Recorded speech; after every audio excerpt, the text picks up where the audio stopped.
Bien, alors, mesdames et messieurs, nous allons reprendre nos travaux pour la deuxième session de l'après-midi, qui va entrer un peu dans le vif du sujet en commençant par une présentation conjointe de la collection des traités partagée entre moi-même et donc Damien, qui a été chargé notamment de la collecte, du catalogage des sceaux pour la Passigila. Et dans un second temps, on aura une première intervention thématique par Laurent Massé sur le sceau d'un comte de Toulouse du XIIIe siècle. Voilà. Alors, donc pour commencer ce premier module sur la collection des traités et la collecte des sceaux des traités, donc c'est un projet qui est né en 2021 après une rencontre entre moi-même et Laurent Ablot, et il nous a semblé hautement intéressant de mettre en place une collecte des sceaux qui se trouvaient aux archives diplomatiques et donc essentiellement aux traités, dans la mesure où ces sceaux permettaient de diversifier considérablement le répertoire qui existait à l'époque dans la Passigila, qui était essentiellement des sceaux français ou des sceaux des principautés limitrophes de l'ancien royaume de France, alors que la collection des traités embrassait un spectre beaucoup plus large, avec d'autres pays européens plus lointains et des pays également d'autres continents, et ce jusqu'au début du XXe siècle. Raison pour laquelle ce partenariat est assez vite allé de soi. Donc pour entamer plus à fond notre présentation, donc je vais commencer par vous expliquer un peu comment s'est constituée la collection des traités et quels sont un peu les différents types de documents qu'on peut y trouver, en sachant que, comme M. Péquignot l'a rappelé tout à l'heure, un traité, c'est rarement un seul document isolé. Alors, cette collection, il s'agit d'une collection de référence qui a été constituée dès 1680, en même temps que les archives des affaires étrangères, pour préserver les pièces probantes et utiles à la conduite de la politique étrangère du roi de France. Donc cette collection, elle est conservée en continu depuis cette époque, en fait depuis la paix des Pyrénées, qui est le dernier traité qui a été versé à l'ancien trésor des Chartes, et tous les traités postérieurs, ou en tout cas quasiment tous les grands traités postérieurs, ont été versés aux affaires étrangères dans cette collection précisément. Donc c'est une collection qui est toujours vivante aujourd'hui et qui continue de s'accroître entre 100 et 200 accords par an environ. Donc là aussi, c'est une collection qui, à l'image de la direction des archives, danse à la fois sur un pied très juridique et un second pied très patrimonial. Alors, l'accroissement est exponentiel jusqu'au XXe siècle. Aujourd'hui, on est arrivé à 29 000 traités référencés dans notre base de données, ce qui vous montre un peu la masse des accords produits depuis l'époque de Louis XIV. Et de fait, cette collection, je vous l'ai dit, elle succède au Trésor des Chartes concernant les relations internationales. Et dès l'époque de Louis XIV, on est allé piocher dans ce trésor les documents qui pouvaient encore être d'actualité. Donc, notamment les traités qui documentaient la rivalité avec l'Espagne, par exemple, avec l'Empire ou avec l'Angleterre. Si bien que, en définitive, le plus ancien document qui se trouve dans la collection des traités est un document de 1301, donc la fameuse sentence arbitrale dont j'ai parlé en préambule dans ma première communication. Alors, cette collection, elle est également représentative de la lente construction juridique et documentaire des traités, puisque un traité, je vous l'ai dit, ce n'est pas un document isolé, mais c'est une procédure plus ou moins complexe avec plusieurs types de documents, et notamment 4 types de documents qu'on retrouve peut-être pas systématiquement, mais en tout cas extrêmement fréquemment, et qui commencent avec les pouvoirs, donc autrement dit, une forme de procuration qui est donnée par le chef de l'État à un représentant pour finaliser un accord, l'accord lui-même, ensuite une ratification émanant du chef de l'État pour valider ce que son représentant a signé, et enfin, selon les époques, soit un serment, soit un procès-verbal d'échange des ratifications, en sachant que ces serments, on va dire, sont un héritage de l'époque médiévale et qu'on voit encore un peu à la Renaissance, mais que ce serment disparaît au XVIIe siècle, et il est remplacé justement par le procès-verbal d'échange des ratifications, qui donne en fait la date d'entrée en vigueur de la plupart des accords, qui sont censés être en vigueur à la date où on échange les ratifications entre les pays concernés. Et évidemment, ces 4 types d'accords ont plus ou moins évolué dans le temps. Au départ, quand on est à la fin du Moyen-Âge, ils ressemblent trait pour trait aux anciennes chartes médiévales, et petit à petit, ces différents documents vont s'individualiser. Alors ici, vous avez un exemple de pouvoir du XVIIIe siècle. C'est un pouvoir concédé par, par l'empereur Charles VI en 1738 au marquis de Villeneuve, un diplomate français chargé de négocier un accord multilatéral entre l'Empire, la Turquie et la Russie. Et ce pouvoir, en fait, mis à part toutes les fioritures très 18e qu'on trouve en haut et mis à part la typographie, il suit en fait en très grande partie bien le modèle des chartes médiévales, alors qu'on est en plein 18e siècle. Et ça vous montre un peu la permanence de ce modèle jusqu'à des dates en fait assez tardives. Donc on a un sceau qui est appendu, qui est dans une boîte en vermeil ciselé, mais ça, je ne vais pas m'attarder trop sur les boîtes parce que nous aurons une communication demain sur ce sujet. Mais ça vous montre encore une fois vraiment que c'est une collection qui part d'origine très lointaine dans le temps et qui maintient vivace pendant très longtemps des usages qui peuvent sembler parfois assez datés. Alors, même chose pour les traités en eux-mêmes, les accords. Donc ici, je vous montre un exemplaire du traité de Troyes, donc de 1420, un traité qui à l'époque a été rédigé en 6 exemplaires, 3 en français, 3 en latin pour les différentes parties. Et en l'occurrence, nous en détenons un exemplaire en latin, sans doute extrait du Trésor des Chartes. Donc un exemplaire qui, comme vous le voyez, suit en tout point le modèle de la charte, avec ce grand parchemin à grande marge, le rabat et le grand sceau pendant avec sceau de majesté de cire verte. Et ça, c'est le modèle qui reste la norme jusqu'au tout début du XVIe siècle. Après cette date, on passe à des choses entre guillemets, plus modernes au sens historique, pas au sens de la valeur, avec des documents qui s'allongent et qui donc, par voie de conséquence, doivent abandonner le format de la charte pour passer à un module de cahier. Et ces cahiers, évidemment, devenant de plus en plus épais avec le temps, au fur et à mesure que les traités deviennent plus juridiques, plus complexes, plus techniques, finissent par ressembler à des volumes reliés. Donc là, en l'occurrence, je vous montre un peu ce qui reste de l'ancien formalisme médiéval des sceaux. Donc on a laissé tomber les sceaux pendants parce qu'effectivement, ça s'accordait assez mal avec les anciens types de chartes à sceaux pendants. Par contre, on a évolué, on a décidé d'apposer des cachets personnels, le tout pour les principaux étant apposés sur des rubans qui font office de reliure pour l'ensemble du volume. Le but étant à la fois de valider le contenu et d'en préserver l'intégrité physique. Et en l'occurrence, il s'agit de la première page de signature du traité de Münster en 1648. Et là, on va dire, la forme classique de traité à l'époque moderne et encore au 19e et 20e siècle jusqu'aux années 50-60 environ. Si on se penche sur le troisième petit document, la ratification, eh bien là, on suit un peu un modèle assez similaire, mais avec une inflexion. C'est que comme on est sur un document qui émane directement du souverain, eh bien les cahiers vont conserver un sceau pendant, parce que c'est l'émanation du pouvoir souverain, c'est lui qui valide définitivement ce qui a été signé en son nom.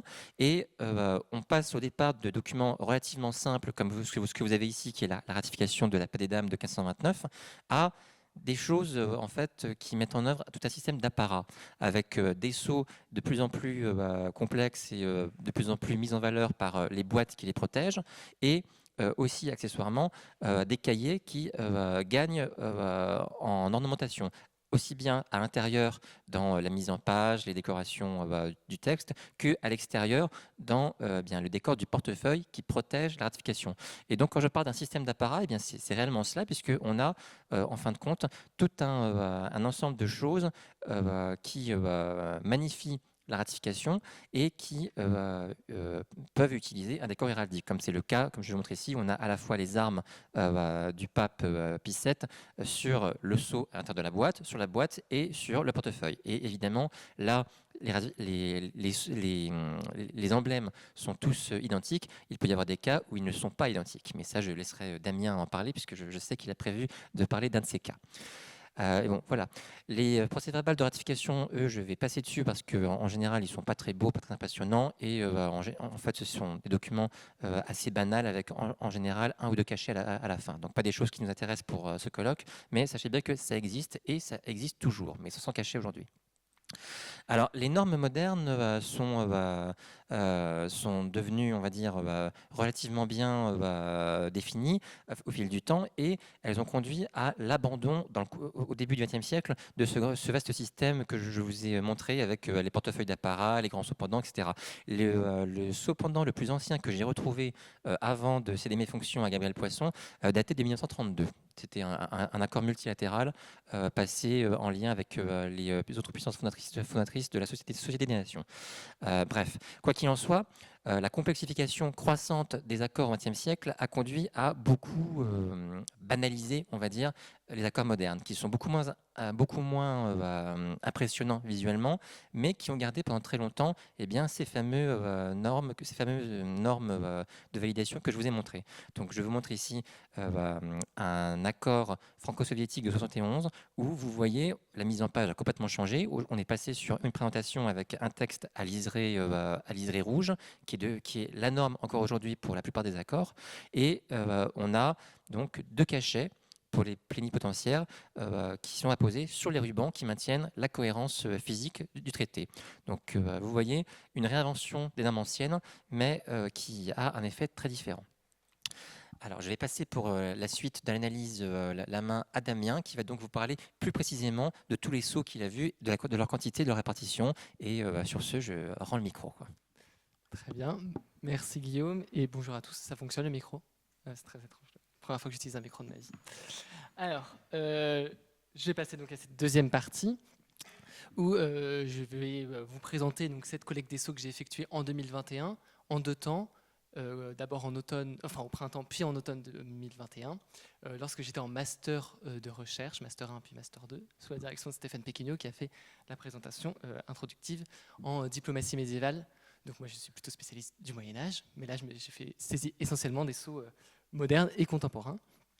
Alors pour ma présentation, je vais l'organiser en 2 temps, une présentation un peu générale du fonds que j'ai collecté et dans un deuxième temps, mettre en avant quelques particularités de la pratique sigillaire à l'époque moderne et contemporaine. Et ça fera sans doute écho un peu avec ce qu'a dit Gabriel Poisson lors de la visite du dépôt et que certains verront demain. Alors je commence avec le nombre de sceaux saisis. J'en ai saisi environ 800, donc ça correspond à 800 empreintes. Donc 800 avers de sceaux qu'il faut associer à un certain nombre de revers. Il y en a environ 250. Je n'ai pas saisi tous les sceaux présents dans le dépôt, notamment parce que certains étaient en restauration, d'autres étaient perdus dans cette masse. Vous avez vu la longueur du dépôt. Certaines rangées sont encore à explorer, je pense, pour trouver des sceaux. Donc il en reste encore un certain nombre, mais ces 800-là forment une bonne base pour la base sigilla. Donc je vous ai mis 2 exemples sur le diaporama avec un sigillant, la reine Victoria, qui est le sigillant le plus prolifique dans ce dépôt, qui a ces 4 sceaux types et une fiche sceau type comme exemple où on voit qu'elle a 79 empreintes sur son premier sceau type. Donc j'ai saisi 79 fois ce sceau sur la base pour repérer toutes les empreintes et observer toutes les variations qui est possible. Je reviendrai dessus dans un second temps. Alors, pour l'éventail temporel de ces sceaux, on l'a déjà évoqué, le sceau le plus ancien que j'ai saisi sur la base, donc il y en a peut-être d'autres qui sont réapparus depuis, mais moi, le plus ancien que j'ai saisi date de 1419. C'est un sceau de Charles VI que je vous affiche ici. Un sceau en majesté, assez classique pour le Moyen-Âge, en cire brune, appendu sur une double queue de parchemin. Donc, une convention qui est passée avec la Bourgogne dans le cadre des guerres, de la guerre de 100 ans. Donc c'est un acte de 1419 et moi le dernier sceau que j'ai saisi date de 1961, c'est un sceau mauritanien, je reviendrai peut-être dessus à la fin, mais c'est un peu une exception dans ce que j'ai saisi. Le dernier sceau vraiment que j'ai saisi dans cette ère sigillaire européenne diplomatique, c'est une ratification française donc, du traité de Versailles de 1919. Un sceau, on voit bien que ça a évolué, il est déjà beaucoup plus grand, en cire jaune, avec une Marianne représentée et une légende, République démocratique, une et indivisible. Malheureusement, les photos ne sont pas de très grande qualité, mais quand la couverture photo sera faite, la base sigilla, ça sera, je pense, extrêmement joli à voir sur la base. Donc, une ratification française pour borne de fin, exceptionnelle cette ratification, car en général, les ratifications françaises sont envoyées à l'étranger et sont conservées les ratifications étrangères aux archives diplomatiques. Mais là, hasard historique, mais peut-être qu'on reviendra dessus, cette ratification s'est retrouvée dans ces archives, et donc c'est le dernier sceau que j'ai saisi. Pour la provenance de ces sceaux, alors j'ai réalisé une petite carte qui a 1001 imperfections, mais qui a le mérite tout de même de faire apparaître les principaux pays qui émettent des sceaux, et donc qui sont prévenus sur ce sujet-là. Donc ce que disait Catherine sur l'ouverture à l'international de ce sujet-là, elle a commencé ici, avec des sceaux qui viennent de tous les continents, en particulier de l'Europe, bien sûr, mais de l'Amérique aussi qui est représentée, et dans une moindre mesure, l'Afrique et l'Asie. Bon, bien sûr, si on regarde dans le détail du nombre de sceaux collectés, l'Europe est prédominante.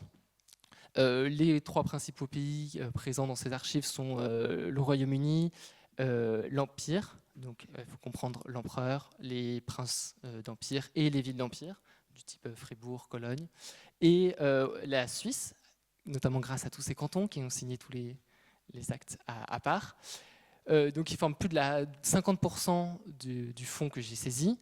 Et si on rajoute les autres pays européens plus ou moins proches jusqu'à la Russie et la Turquie, on obtient 90% de ce que j'ai saisi sur la base. Donc il y a seulement 10% des sceaux saisis qui viennent d'autres continents. Je reviendrai peut-être dessus à la fin. C'est une pratique sigillaire un peu différente de ce qu'on a l'habitude de voir en Europe. Alors je vais passer dans le deuxième point de ma présentation. Je vais rentrer un peu plus dans le détail sur quelques sceaux que j'ai saisis et revenir sur quelques points particuliers qui font des différences, notamment avec la pratique sigillaire au Moyen-Âge. Alors, notamment, premier point sur la question des traités unis ou multicellés. La plupart des actes conservés sont unicellés, donc il n'y a qu'un seul sceau qui est appendu sous l'acte, mais il y a un certain nombre d'actes multicellés quand il y a plusieurs parties prenantes à l'acte ou qu'il y a plusieurs représentants d'un même pays. C'est le cas notamment, par exemple, de la Suisse, qui, donc, comme je l'ai dit, a plusieurs cantons avant 1848, et tous les cantons signent et scellent les actes séparément.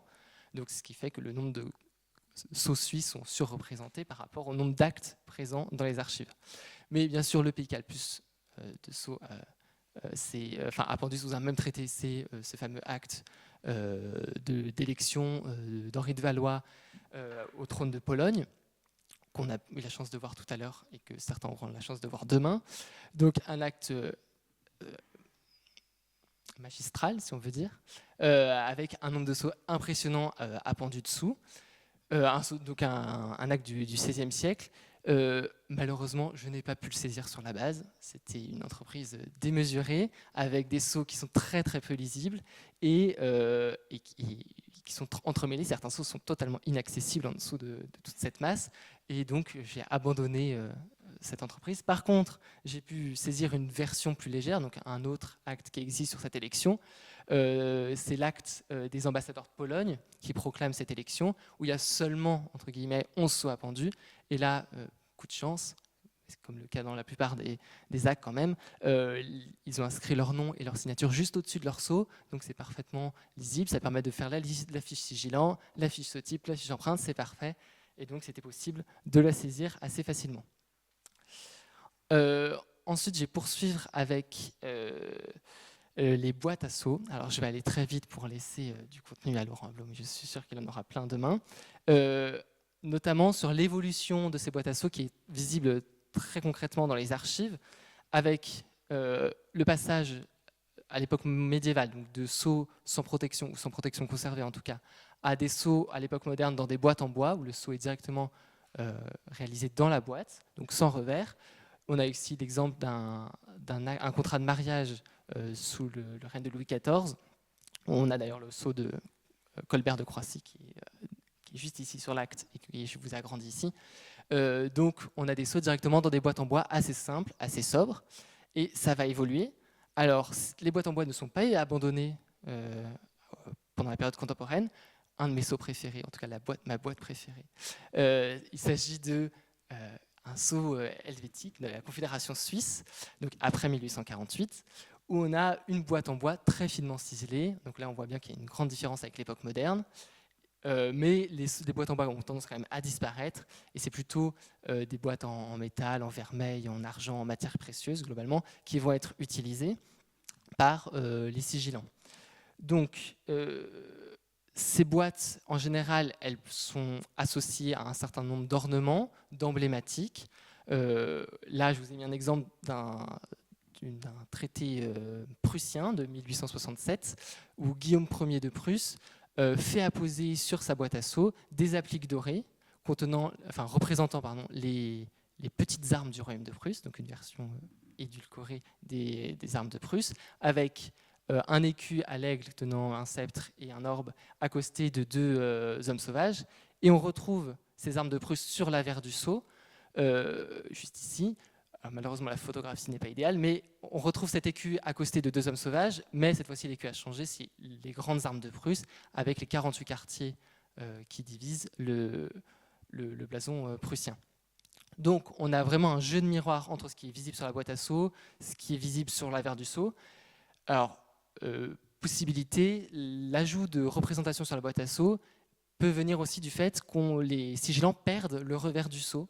Les sceaux sont directement placés dans la boîte, on n'a plus accès au revers, donc peut-être qu'il y a un revers, mais on n'y a plus accès, les attaches ne permettent pas de retourner le sceau dans la boîte, ou comme dans le sceau suisse, directement là, c'est sûr qu'il n'y a pas de revers presque, et donc on perd une place de représentation, et donc on la rajoute sur la boîte à sceaux, et donc ça permet en plus d'avoir une visibilité directement de quel sceau est visible dans la boîte sans avoir à ouvrir cette boîte.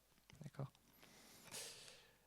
Hop, j'avance un petit peu et je vais venir sur un cas qui m'a presque obsédé pendant cette saisie, les sceaux de la reine Victoria, donc la sigillante la plus prolifique. Prolifique pourquoi? Parce qu'elle a eu un règne extrêmement long pour la monarchie britannique et aussi parce qu'elle a noué des liens étroits avec le Second Empire français, donc avec Napoléon III.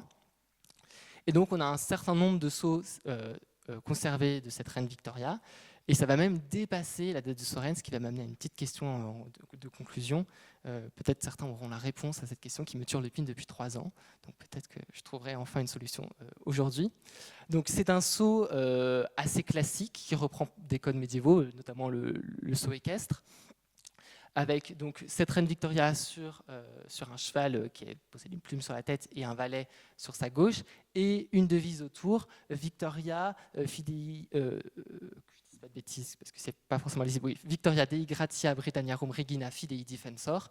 Donc Victoria, par la grâce de Dieu, reine de Bretagne et défenseuse de la foi. Donc ça c'est l'avers supposé parce que petite originalité des sceaux de la reine Victoria, la boîte à sceaux a des ouvertures pour les attaches et donc on peut retourner le sceau en étant très minutieux.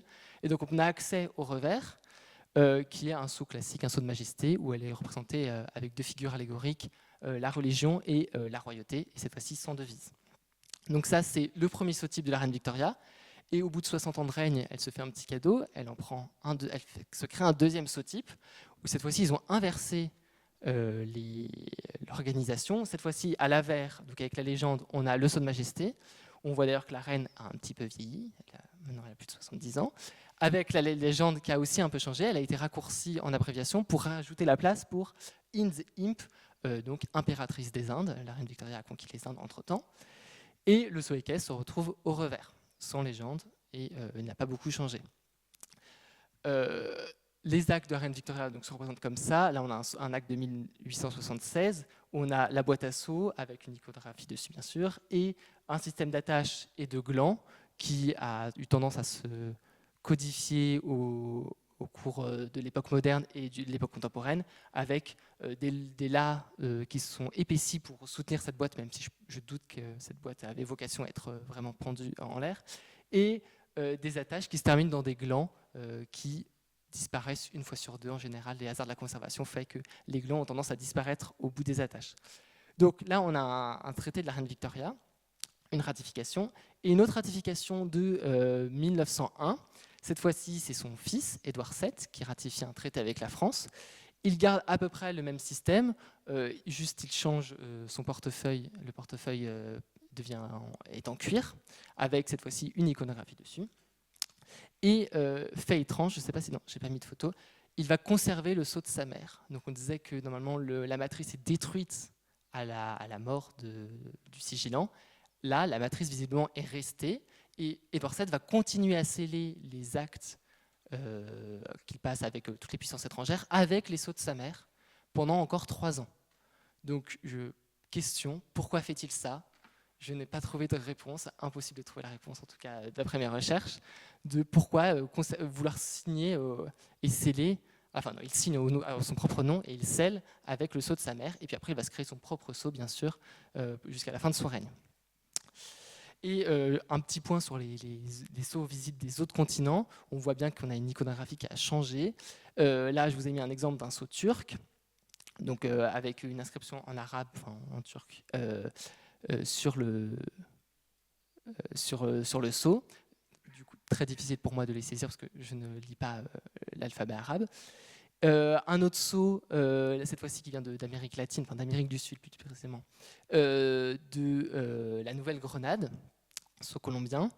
Donc pareil, une iconographie qui a un peu changé. On retrouve la légende, que je ne dise pas bêtise, República de la Nueva Granada.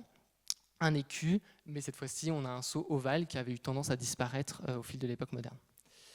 Je passe sur l'exemple allemand. Et le dernier sceau que j'ai saisi de 1961, le sceau mauritanien, qui mélange à la fois un alphabet latin avec un alphabet arabe et qui est donc assez original en cire beige, ce qui est le seul sceau en cire beige que j'ai trouvé dans ces archives. Donc je vais m'arrêter là pour laisser place aux questions et je profite juste avant pour remercier Laura Ablot pour m'avoir donné cette occasion pour mon stage, ça m'est très pratique en master. Et puis les organisateurs de la Basse-Sigilla pour m'avoir accompagné, et puis Guillaume François pour m'avoir accueilli si bienveillamment aux archives.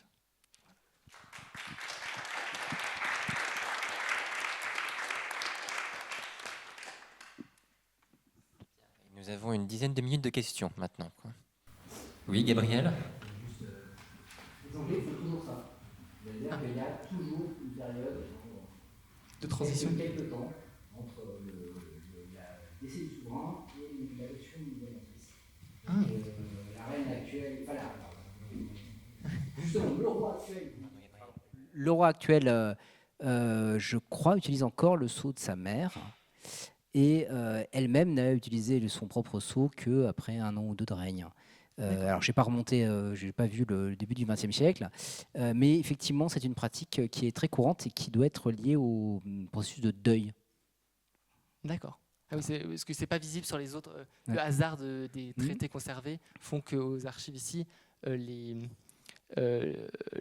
n'a pas les traités du début de règne de chaque roi, et donc j'avais vu cette différence que pour ici. Mais donc, oui, enfin, en tout cas, c'est pas particulier à Victoria et à Edward VII. C'est quelque chose qui est plus ou moins. Alors après, on sait que beaucoup des usages millénaires dans la monarchie anglaise ont été inventés pour Victoria, mais en tout cas, après elle, c'est devenu monnaie courante. Enfin, monnaie courante. Il ne meurt pas des rois tous les jours. Très bien. Merci beaucoup pour cette réponse. Je dormirai mieux la nuit.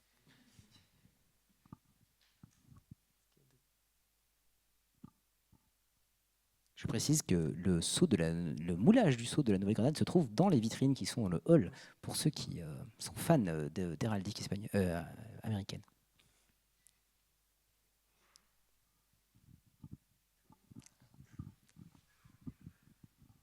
Oui, merci.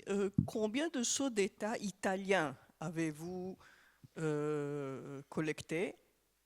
Alors, je vais revenir là-dessus. Si je regarde le détail, l'Italie, c'est en jaune, une 20aine. Et ça me semble cohérent avec mes souvenirs. Oui, mais sous la voie Italie, vous avez mis tous les États italiens avant de l'unification ou que le royaume et non, la République là, d'Italie? dans ce tableau, c'est tous les États italiens. Donc, il peut y avoir. Okay. Donc, c'est vraiment tous les sceaux italiens conservés de la péninsule. Toscane, etc. Ah oui, c'est sans doute 40. Mais oui, donc il y en a quelques-uns de chez Toscane, etc. Mais souvenir, là, ça remonte à 3 ans, c'est plutôt à post-1871. Ok, merci. Victor Emmanuel II et suivant.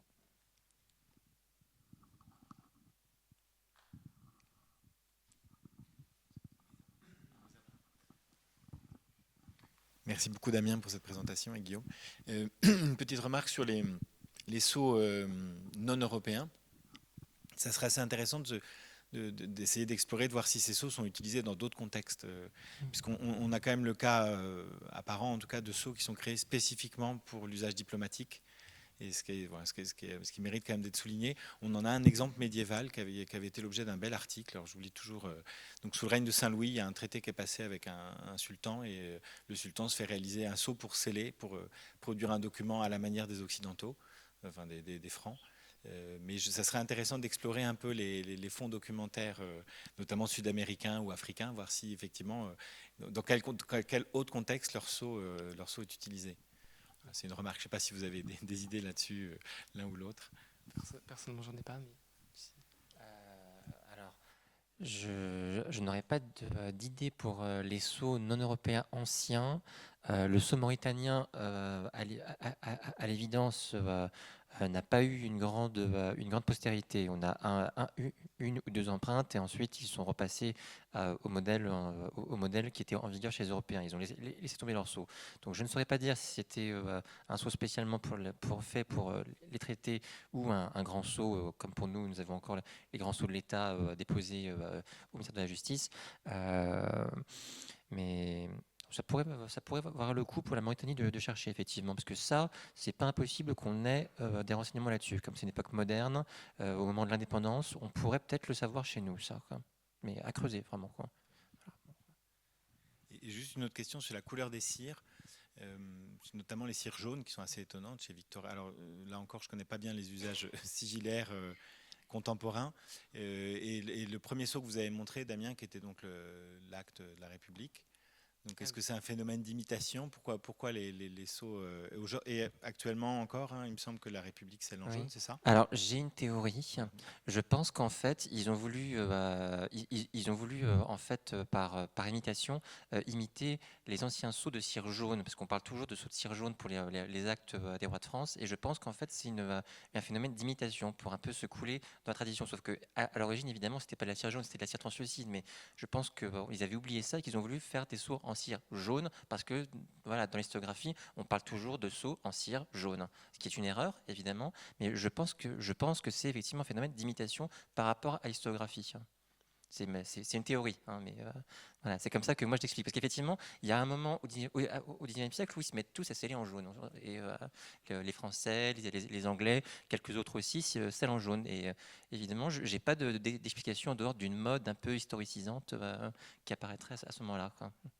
Je ne sais pas si les sigillographes experts dans la salle ont des idées sur le scellage en jaune. Il y en a quelques-uns ici. Alors, Laurent, est-ce que vous voulez... Pardon. Oui. Ah, pardon. Oui, d'accord. Vous volez, Guillaume. Et peut-être une remarque en attendant que Guillaume nous rejoigne et qu'il y ait des réponses sur la cire jaune éventuellement. Et sur le sceau de Victoria, c'est assez intéressant de voir qu'elle a... vous avez fait remarquer, je n'aurais pas fait la remarque si vous n'aviez pas insisté sur le changement de sceau, mais la tradition voulait que pour les sceaux bifaces, qu'on appellerait ici un sceau biface, on ait la majesté sur l'avers et l'équesse sur le revers. Et c'est assez étonnant qu'elle ait... Alors, vous êtes parti du principe que là où il y avait la légende, c'était l'avers, et là où il n'y a pas de légende, c'est le revers. C'est ce que j'avais trouvé. J'avais fait quelques petites recherches justement parce que j'ai dilemme à chaque fois que j'ouvrais le seau, il n'était jamais dans le même sens quand j'ouvrais une boîte. Et donc je me suis dit bon, qu'est-ce que je ressaisis en tant que seau à verre et seau revers. Et sur Internet, de mes recherches, de ce que j'avais trouvé, c'était seau à verre supposé et personne n'avait vraiment de réponse très claire à apporter. Et la façon dont sont passés les là, vous ne permettez pas de répondre ? Vous pouvez non. pas Non, parce qu'en fait, les là se retournent vraiment parfaitement. D'accord, donc on ne peut pas déterminer en fonction de la façon dont ils sont passés. Et puis ça alternait une fois sur deux. J'essaie de trouver une dynamique. Là aussi, je n'ai pas de réponse, hein, et sans doute les autres participants auront des idées. Mais c'est vrai que c'est étonnant parce que d'un point de vue de la gravure, le sceau de majesté est un peu plus riche quand même, mais il n'y a pas la légende.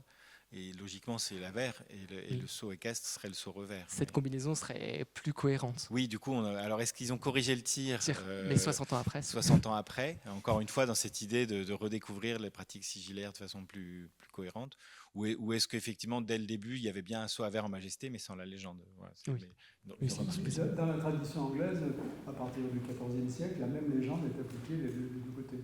Donc en fait, la même légende. Donc en fait, il n'y a pas de moyen de déterminer ce qui serait la phase principale, une phrase préférée, parce que par ailleurs, les là se retournent. Donc je trouve que cette histoire de face et d'avers a une valeur relative. En fait.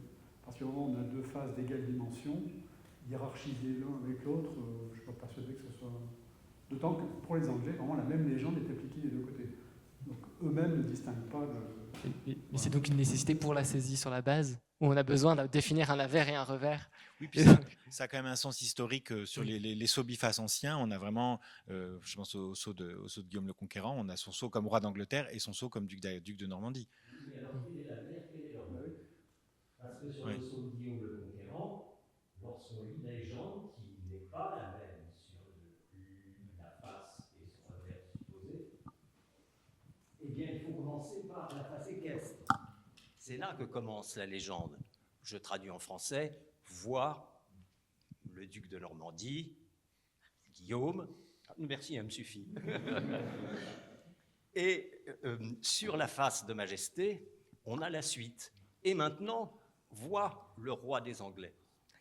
Donc, il y a en effet un problème infernal avec la question de cette détermination, savoir quel est l'avers, quel est le revers. Et puis parfois, il y a peut-être un jeu aussi là-dessus. Parce que chez Guillaume, ça répond aussi à la chronologie de son pouvoir. Il a commencé par être duc de Normandie avant d'être roi. Voilà, c'est...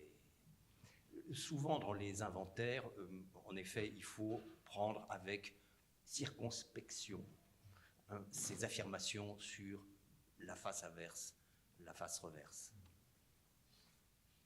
Alors, donc, pour Victoria, lorsqu'il n'y a pas de légende d'un côté, là on peut déduire en effet que c'est un sceau de revers, pas par accident, par volonté.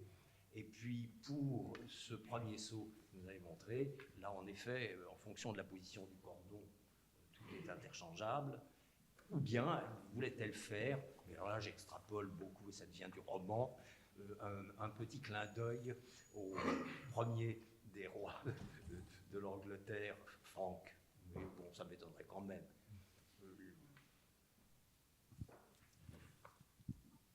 Oui, alors la couleur, ça c'est intéressant. Bon, la cire jaune, en principe, dans la diplomatie royale française, c'est pour des sceaux de valeur secondaire. C'est pour des actes qui sont transitoires, temporaires, des privilèges à court terme, éventuellement. Pour les actes de valeur permanente, c'est la cire verte. Sauf que, voilà, qu'est-ce qu'un traité et quelle est la valeur juridique d'un traité? Est-ce qu'elle est permanente? Est-ce qu'elle est perpétuelle? Ou est-ce que c'est un accord à durée déterminée, susceptible d'être remis en cause par un autre accord ultérieur? Là, je ne suis pas spécialiste de droit international historique et je m'abstiendrai d'avoir une opinion là-dessus.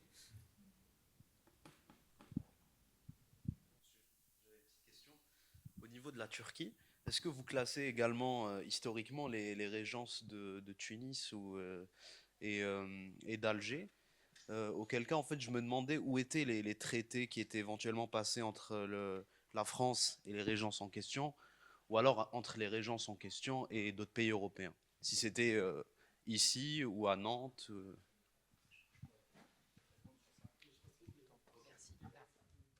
Personnellement, je n'ai pas trouvé de... Il n'y a pas de sceau conservé des régences. Donc je n'ai pas eu ce problème, mais Gabriel pourra répondre sur où est-ce qu'ils se trouvent ces traités. Alors, est-ce que vous pourriez me répéter la question? Parce que moi, du coup, je reviens. Oui. Dans quelle catégorie sont rangés les sceaux provenant des... Enfin, les traités provenant des régences? Les régences d'Alger, de Tripoli, Oui, c'est oui. ça, oui. Oui, les trois Oui, eh bien, on a considéré, quand on a classé la collection au XIXe siècle, que ça formait les noyaux primitifs des séries Algérie. Et pour la régence d'Alger. Pour Tripoli, je ne suis pas sûr qu'on ait de traités pour l'époque de la régence. Donc c'est seulement Alger et c'est le noyau primitif de la série Algérie qui continue maintenant, évidemment, avec les actes modernes. Mais du coup, pour l'époque-là, il n'y a pas de sceau en tant que tel. Non, non, non. Hein. Oui, tout à fait, oui. La plupart des traités n'ont pas de sceau. Enfin, en tout cas, quand ça perdu. Enfin, il y a plein de. Soit il y avait un sceau, il a été perdu, soit il a été détruit. Voilà, mais, oui. Il y a effectivement des choses différentes. Il y a les questions de conservation qui ont fait qu'on a pu perdre ou détruire des sceaux accidentellement. Et pour une partie des sceaux européens, il faut savoir qu'il y a eu un casse ce Louis XV dans la collection des traités. Il y a un agent qui est parti avec quelque chose comme 150 boîtes de sceaux en or et en argent. Donc évidemment, ça fait un trou. Oui. Des traités d'Éric les Régences qu'on a vu effectivement donc avec Alger. Donc ils sont classifiés, ils sont à part, mais il faut savoir qu'en fait, il n'y a pas de sceau pour la Turquie non plus pour la même époque.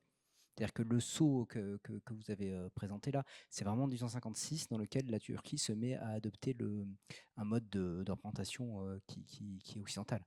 Donc c'est assez cohérent avec l'usage turc qu'on n'ait pas de scellement sur les actes avant 1830 avec Alger. Tout à fait. En fait, sur les actes du Moyen-Orient, que ce soit Algérie, Turquie, le signe de validation, en fait, c'est une souscription où on a en fait le nom du souverain qui est écrit, calligraphié à l'or, etc. C'est ça en fait le vrai signe de validation pour ces actes orientaux, quoi. Ah oui, bah, j'en ai un là. Voilà, donc ça c'est le sceau, mais évidemment c'est tardif, mais on garde quand même l'ancien formalisme avec voilà, le paraphe qui est en haut de la page là. Oui. Ouais, oui. Je ne sais pas si j'ai raté beaucoup de questions, mais voilà, quoi qu'il en soit, je pense qu'il est l'heure de passer donc à l'intervention de Monsieur Massé.